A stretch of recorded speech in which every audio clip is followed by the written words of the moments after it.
بسم اللہ الرحمن الرحیم۔ جناب عبد مناف کے دو جڑواں بیٹے پیدا ہوئے جن کا نام حاسم اور عبد شمس رکھا گیا۔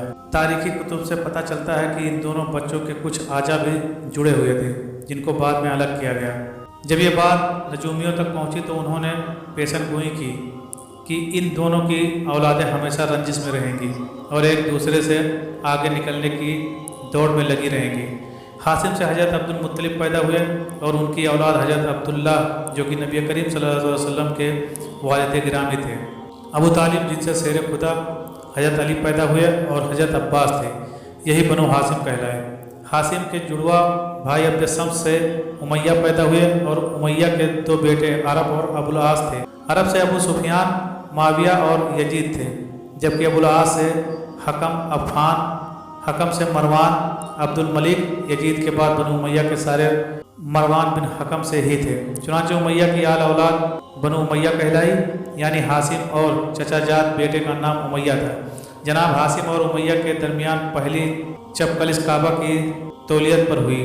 اس طرح حضرت عبد المطلب ابن حاسم اور حرب ابن امیہ میں ساری زندگی جنگ کی سی کیفیت رہی جو کہ تمام تاریخی کتب میں موجود ہے۔ لیکن مکہ میں بنو حاسم ایک دینی گھرانے سے مشہور ہوئے کیونکہ انہی کے پاس کعبے کی تولیت تھی، جبکہ بنو امیہ مکہ کے دیگر قبائل پر اپنی جنگی قابلیت کی وجہ سے حکمرانی میں رہنے لگے۔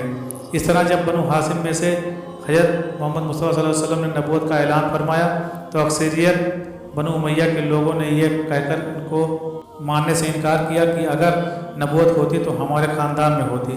جنگ بدر اور جنگ صفین بنو حاسم اور بنو امیہ کے درمیان ہی لڑی گئی۔ اسی طرح بنو امیہ میں سے جب یزید نے 60 ہجری میں حکومت سنبھالی تو اس نے مدینہ کے حاکموں کو خط لکھا کہ مدینہ میں موجود اثر سوگ رکھنے والی شخصیت سے میری بیعت لو، خصوصی طور پر نواسے رسول حضرت امام حسین سے تو ہر صورت میں بیعت لینی ہے۔ کچھ اصحاب رسول اللہ صلی اللہ علیہ وسلم اور امام حسین نے یزید کی بیعت سے انکار کر دیا۔ بیعت سے انکار کی وجہ یہ تھی کہ یزید کی حکومت اسلامی اصولوں کے مطابق نہ تھی، لیکن یزید دن رات اسی تک ودود میں لگا رہا کہ کس طرح نواز رسول صلی اللہ علیہ وسلم سے بیعت حاصل کر لیں، کیونکہ ان کی بیعت نہ کرنے سے کبھی بھی اس کی حکومت سنبھل نہیں پائے گی۔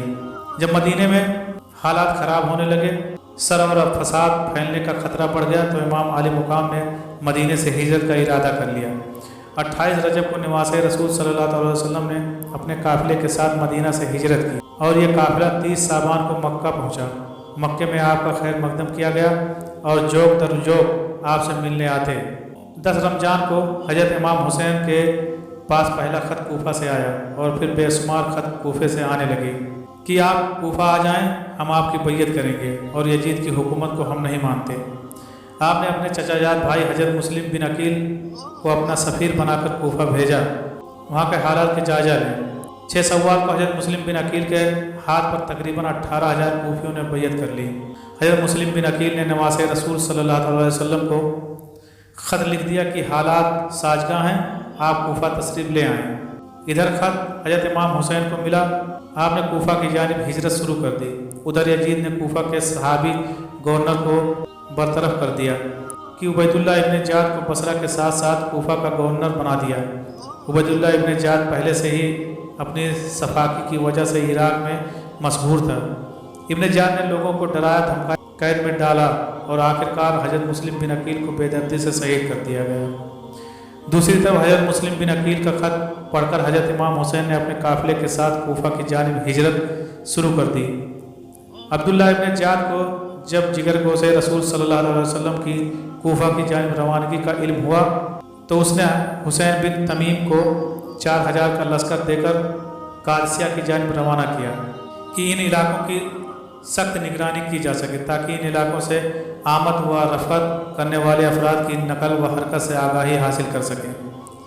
حر بن یزید ریاحی کا 1,000 کا لشکر بھی حسین بن تمیم کے لشکر کا حصہ تھا جو قافلہ حسینی کا راستہ روکنے کے لیے بھیجوایا گیا۔